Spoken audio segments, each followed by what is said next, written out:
Robbie Ward from R.I.P.S. Robbie Ward, we've got the world's first RB33 engine. Talk us through it. Basically had a guy contact me from Ireland.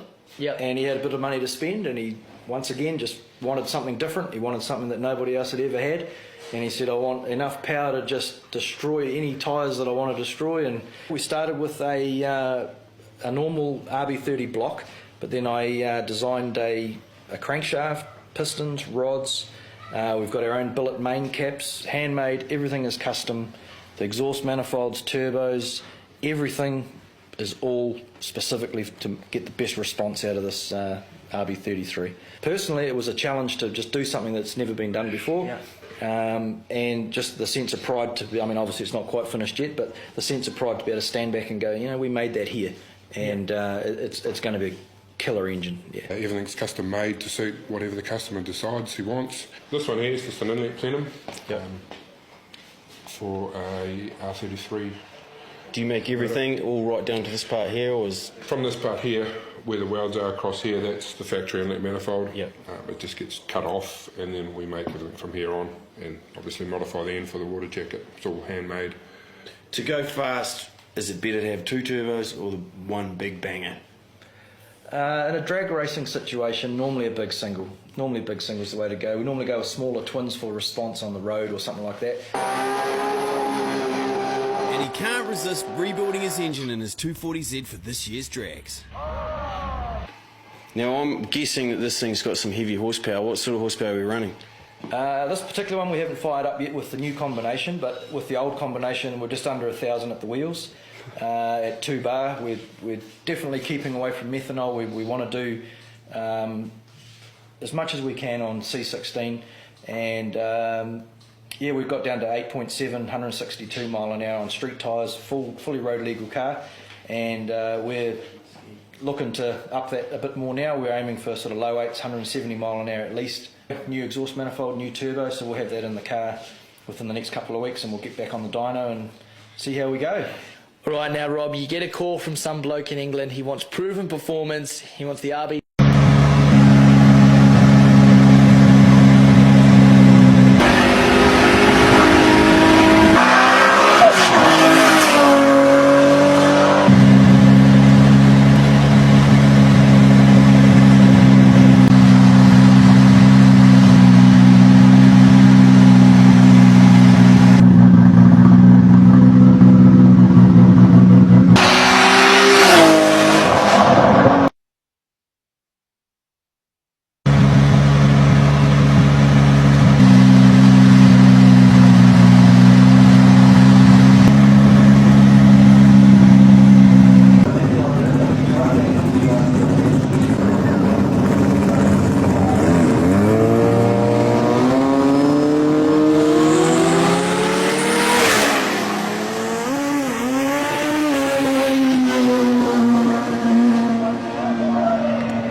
Robbie Ward fiddling there.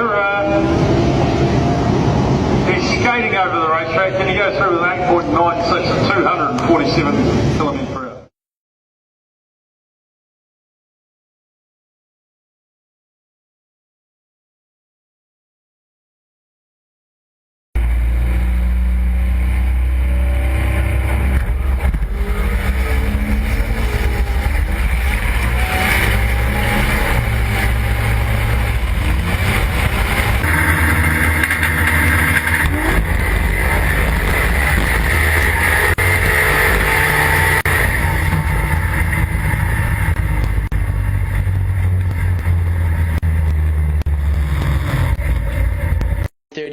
first thing you do, you go slap the turbo from your 240Z motor that broke the world record, and he's looking at hitting the 9s.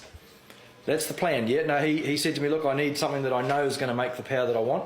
And we've given him the actual turbo and the actual manifold, an identical cylinder head, identical bottom end.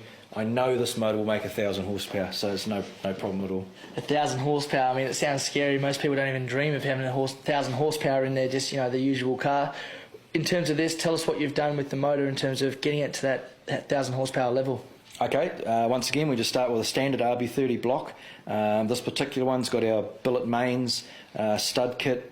It's got a standard crank, aftermarket rods and pistons that are all done to our specs. Cylinder head with extensive work on the head. Basically, from the head gasket down, it's just a pump.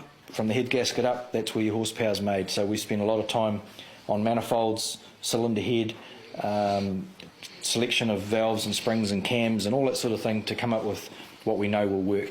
What are your thoughts on Fanger with the new RB26 in the VY Commodore? What else could he put in it? Why would you want a V8, mate? I kind of expected that to come through. We asked you what you do with Pooka's Walkinshaw, and you said first thing I do is get rid of that V8 and chuck it over the back fence. Yeah, no, well done to him. He's going to obviously cop a bit of flack from the V8 boys, but he's gone with something that he knows that's going to be reliable. I mean, obviously power's not everything, and torque and response is a big thing of drifting, but the RBs can do it. I mean, he's up there, so there won't be a problem. I mean, what are we looking at in terms of just getting the word R.I.P.S associated with your vehicle? Most guys would start off with an intake plenum or a fuel system, maybe an exhaust manifold, but yeah, the bolt-on stuff, and we do a lot for RB20s and RB25s. My passion is the RB30, and yeah, we just love what we do. It's all we do, and if they want something to do with an RB, they know that I'll put every ounce of effort into making it perfect. Now, if you think you know whereabouts we are and you think you're going to come down to R.I.P.S and try and get a piece of these RB30s in there, I tell you what, look behind me, there ain't no chance. I'm shitting myself, eh? We're like quite close to this beast, and he might look real docile right now, but the boys are telling me you step 1 foot more closer to him, and you've pretty much, yeah. $200 if you go up and pat him on the head. I'm a sucker for double or nothing. Each other and just keep going back. Whoever walks furthest back. Just go up there. Yeah. Just walk towards him like this. Now it's whoa, not for 200, not for 200,000. Oh shit.